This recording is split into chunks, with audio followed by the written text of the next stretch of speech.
या विचारमंचावर उपस्थित असणारे आदरणीय पवार साहेब, आदरणीय जयंतदादा पाटील, आदरणीय अनिल बाबूजी देशमुख, आदरणीय सुनीलजी भुसार, मेहबूब दादा, उपस्थित या विचार मंचावरील महाविकास आघाडी आणि इंडिया अलायन्सचे सर्व पदाधिकारी, आजूबाजूच्या परिसरातील जिल्हा परिषद पंचायत समिती सदस्य, नगरपालिका सदस्य, अध्यक्ष आणि या ज्या सप्तशृंगीच्या पायथ्याशी मी आलेलो आहे, या सप्तशृंगी मातेला मी माझं वंदन करतो आणि येथील सर्व उपस्थित नागरिकांना वंदन करतो।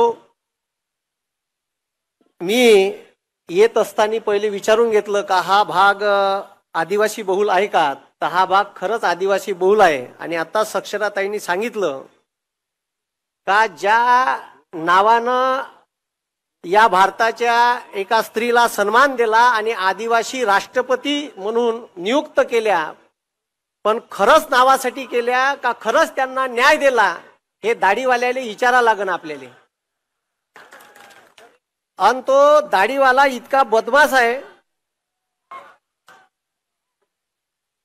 त्यानं आता 4-5 न्यूज चॅनलले इंटरव्ह्यू दिले आणि मला वाटते ते पेड आहे का काय त्याचं त्याला माहित, आणि स्वतःच प्रश्न लिहून दिले का मला हे प्रश्न विचारा। आणि आता मग त्याला एक प्रश्न विचारला का तुम्ही तुमच्या आईच्या दर्शनाला जात होते फॉर्म भरायच्या पहिले, मग आता का करान बा, तर मा डोळ्यातून अश्रू गिश्रू असे नौटंकी बाज सारखे काढले आणि म्हणते या भारतातली प्रत्येक स्त्री माझी आई समान आहे। मग आपल्या बायकोचं का केलं? आणि प्रत्येक स्त्री आई समान आहे तर त्या मणिपूर मध्ये स्त्रियाची नग्न धिंड निघते, तर तुम्ही तिला न्याय का बरं दिला नाही, हा माझा प्रश्न आहे। या देशात ऑलिम्पिक विनर कुस्तीपटू म्हणते का या ब्रिजभूषणनं आमच्यावर लैंगिक अत्याचार केला तरी तुम्ही त्याचा राजीनामा नाही मागत, मग तुझी प्रत्येक या भारतातली स्त्री आई कशी असू शकते, हा माझा प्रश्न आहे। विचारा त्याच्या कार्यकर्त्याले, त्याच्या नेत्याले का खरंच तुम्ही या देशातल्या स्त्रियांना सन्मान दिला का? अरे बरोबर आहे का नाही?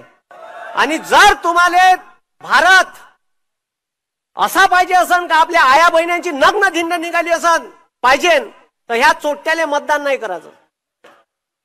आपल्याला मतदान करायचा, इंडिया अलायन्सचा एक उमेदवार वाढवायचा आहे, आपल्या आया बहिणीची अब्रू भविष्यात राखली गेली पाहिजे।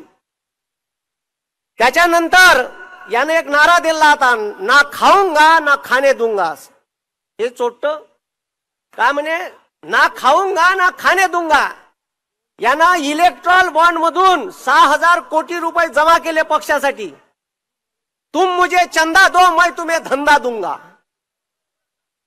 म्हणजे कोविड वॅक्सिनची टेस्टिंगच पूर्ण व्हायची होती, तर त्याचे इंजेक्शन तुम्हाला लावासाठी परवानगी देऊन टाकली Indian council of medical research, आणि तुम्हाला टोचले आणि इंजेक्शन टोचल्यावर आता 15 दिवसाच्या अगोदर त्या कंपनीचा मालक सुप्रीम कोर्टात सांगते का या इंजेक्शननं हार्ट अटॅकचे झटके आणि ब्रेन हॅमरेज होऊ शकते। घ्या शेकून, द्या ना मध्यान त्याले चोट्याले।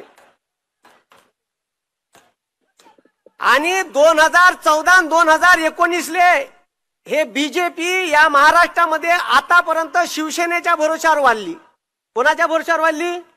शिवसेनेच्या भरोशावर वाढली। शिवसेनेची करंगई पकडून महाराष्ट्रात राजकारणात हे मोठे झाले आणि आता त्या शिवसेनेचा पक्ष फोडला आणि त्याचीच नड्डी पिचकायला तयार आहे। यायला यायची जागा दाखवा। यायनं जे सुरत मार्ग गुवाहाटी नेले का नाही, तर ह्या जो म्हणते ना मैं फकीर हूं झोला लेके चल दियो, साल्याच्या हातात झोलाच द्या आता।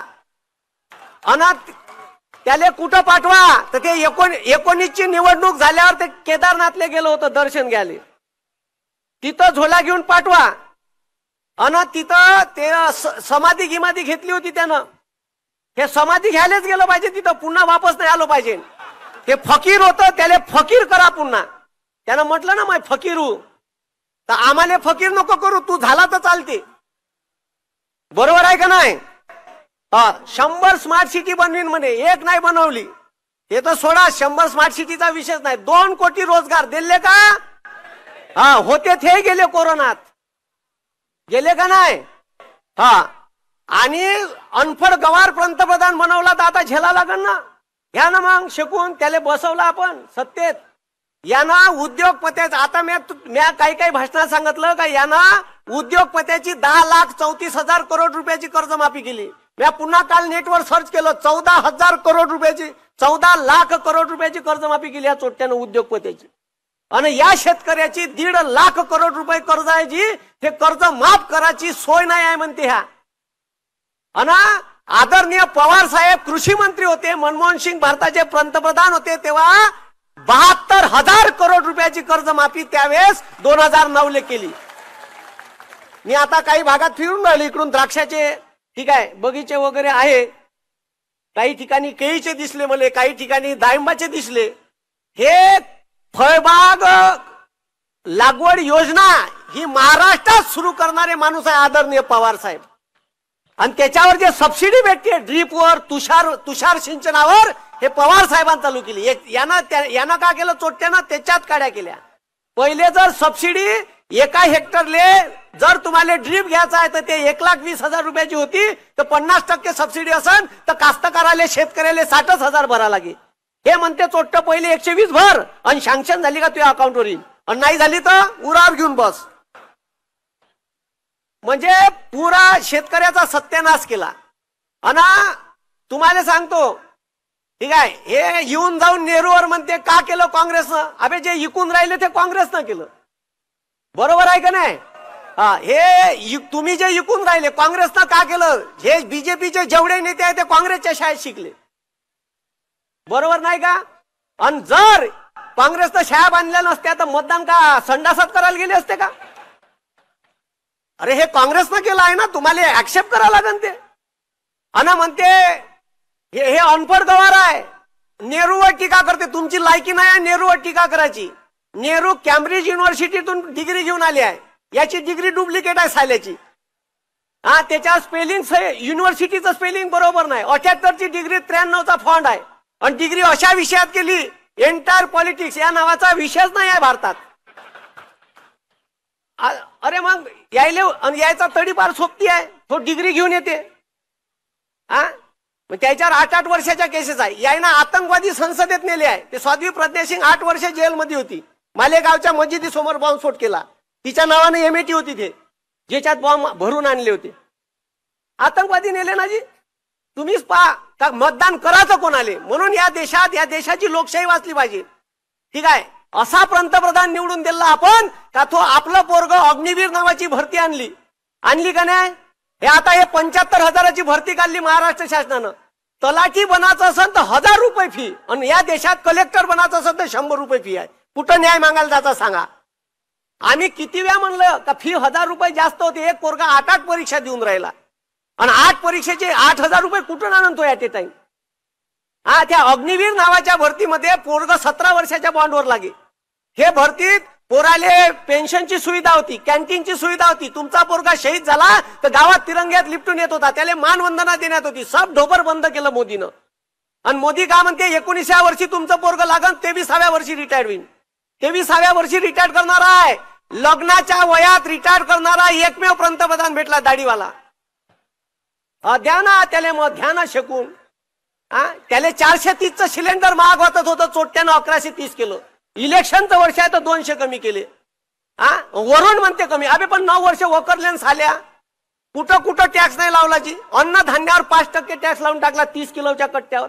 तुम्ही जे गहू तांदूळ आणता 30-30 किलोचे कट्टे, तुरीच्या दाईचा कट्टा, त्याच्यावर 5% जीएसटी लावला. एज्युकेशनवर 18% जीएसटी लावला. इतकं बदमाश आहे. सर्वसामान्य लोकायले लुटून खाऊन राहिला. ह्या म्हणते ठीक आहे. आता राहुल गांधीवर टीका करते. राहुल गांधी फॉरेन वरून डिग्री घेऊन आले. आणि काँग्रेस पाशी कितीतरी नेते आहे शिकणारे आणि शिकलेले. शशी थरूर आहे. शशी थरूर कॅम्ब्रिज युनिव्हर्सिटीत लेक्चर द्यायला जाते. आणि हे अनपढ गवार हे लोकायले ज्ञान सांगून राहिले. आपल्या भारताचा पंतप्रधान स्वतः म्हणते मी शिकलो नाही, आणि तो 12वीच्या सीबीएसईच्या पोट्याले परीक्षा पे चर्चा नावाचा कार्यक्रम घेते दिल्लीत. आणि दिल्लीत त्या पोट्याले सांगते का परीक्षेत जर कठीण प्रश्न आला तर पहिले सोडवा. अरे म्हणलं देवा, आता तुम्ही कोणता मास्तर म्हणून का कठीण पहिले सोडवा. पहिले का सांगा मास्तर सोपा सोडवा. या बयाडानं परीक्षाच नाही दिली. याले काम आहेत का पहिले सोपी सोडवायचे का नाही का? आणि तुम्हाला सांगतो आमच्या इकडे इलेक्शन झालं, मोदीच्या सभेले लोक झाले तयार नव्हते, एवढा आक्रोश आहे लोकांचा, एवढा रोष आहे. 500 रुपये द्यायला तयार नव्हते, हजार दिले. आणि आज सभा घेतली, मी नाशिकची सभा ऐकली, पवार साहेबांसोबतच होतो मी बसून. तर त्या सभेत का म्हणते माहित आहे का मोदी? अल्पसंख्याकाले दिन म्हणते सगळं. आता अल्पसंख्याकात कोण कोण येते माहित आहे का? म्हणा त्याले जैन येते, ठीक आहे, या देशातले ख्रिश्चन येते, मुस्लिम सगळेच येते, हिंदू सोडून. मग आता त्याले दिन म्हणते आणि म्हणते आरक्षण खतम करण म्हणते SC STचं, आणि मुस्लिमांना याले आरक्षण देते. हे तरी माहित आहे का? राज्यघटनेचा अभ्यास तरी आहे का? आरक्षण कसं दिल्या जाते? ज्यानं मागितलं नाही त्याला 10% दिलं, आणि इथं मराठा बांधव आरक्षण मागून राहिले, त्याला आरक्षण नाही देऊन राहिले. आरक्षण हे जातीवर धर्मावर भारतात देताच येत नाही, संविधानाच्या चौकटीतच बसत नाही. मग ते समजलं तर पाहिजे कसं दिल्या जाते. आरक्षण हे ओबीसी ही प्रवर्ग आहे, त्या प्रवर्गात 3743 जाती आहे. म्हणजे एवढ्या जातीने ओबीसीत येते, एवढ्या जातीसाठी ओबीसीचं आरक्षण आहे. एससीत अशा ठीक आहे जाती आहे, 300 काही जाती एससीत आहे, अशाच एसटीत आहे. असं कसं करण? मग हे सगळे आपल्याला ह्या कांद्याचा मुद्दा बोलणार नाही. यानं 2000 मेट्रिक टन गुजरातचा पांढरा कांदा निर्यात करायला परवानगी दिली. आता बवाल झाला, तर कांदा निर्यातीला परवानगी दिली, पण दुनियाभराच्या टर्म अँड कंडिशन लावल्या का आपला कांदाच निर्यात झाला नाही पाहिजे. म्हणजे गुजरातचं सरकार, गुजरात ह्या देशाचा पंतप्रधान आहे का गुजरातचा आहे? इथून सेमीकंडक्टरचा प्लॅन नेला. कोणता प्लॅन नेला? तो आपला वेदांता फॉक्सकॉन, टाटा एअरबसचा प्रोजेक्ट नेला. सगळे महाराष्ट्रातून नेणं चालू आहे. आणि मार म्हणते मार छत्रपती. आता भाषणा सुरुवातीला जय शिवाजीचे 3 नारे दिले यानं.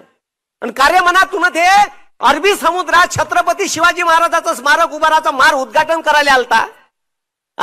केलतं का नाही माहित आहे का? एकही वीट नाही रचली तिथं, तरी 25 करोड रुपये खर्च झाले आहे त्याच्यावर. त्याचा हिशोब द्यावा बीजेपीनं. 25 करोड रुपये खर्च केले, एकही वीट नाही रचली छत्रपती शिवाजी महाराजांच्या स्मारकाची अरबी समुद्रात. कुठं खाल्ले ते पैसे? त्याच्यानंतर PM केअर फंड नावाचा फंड आणला होता कोरोनात. भारताचं संविधान म्हणते आर्टिकल 267 आहे, 267 कलम, आकस्मिक निधी. या देशावर युद्ध झालं, पाकिस्ताननं हमला केला, चीननं हमला केला, त्यावेळेस इंदिरा गांधीनं, त्यावेळेस नेहरूजीनं, युद्ध झालं, कोरोना सारखी परिस्थिती आली, भूकंप आला, तिजोरीत पैसे नसले, तर या देशाच्या पंतप्रधानांना आवाहन केलं का ह्या आकस्मिक निधीचा अकाउंट नंबर आहे, याच्यावर मदत करा. ह्या चोट्यानं काय केलं माहित आहे का? प्रायव्हेट ट्रस्ट नावाचा फंड, PM केअर फंड तयार केला आणि पैसे घेतले तुमच्याकडून, आणि लोकांना माहितीचा अधिकार टाकला. ह्या म्हणते हिशोब देता येत नाही. कुठं गेले मग आमचे पैसे? गिटकले बंदे. अबे काही हिशोब द्यायला तयार नाही आहे.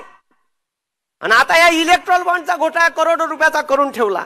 म्हणून हे लक्षात ठेवा का हे या देशातल्या महिलांना न्याय देऊ शकत नाही, या देशातल्या बेरोजगार लोकांना न्याय देऊ शकत नाही, या देशातल्या शेतकऱ्याला न्याय देऊ शकत नाही. या देशाचं संविधान वाचवायचं असन, बेरोजगार युवकाचं भविष्य वाचवायचं असन, शेतकऱ्याला न्याय द्यायचा असन, तर येणाऱ्या निवडणुकीत भास्करदादा भगरे सर यांच्या चिन्ह नावासमोरील तुतारी या चिन्हासमोरचं बटन दाबून जास्तीत जास्त मताने विजयी करा.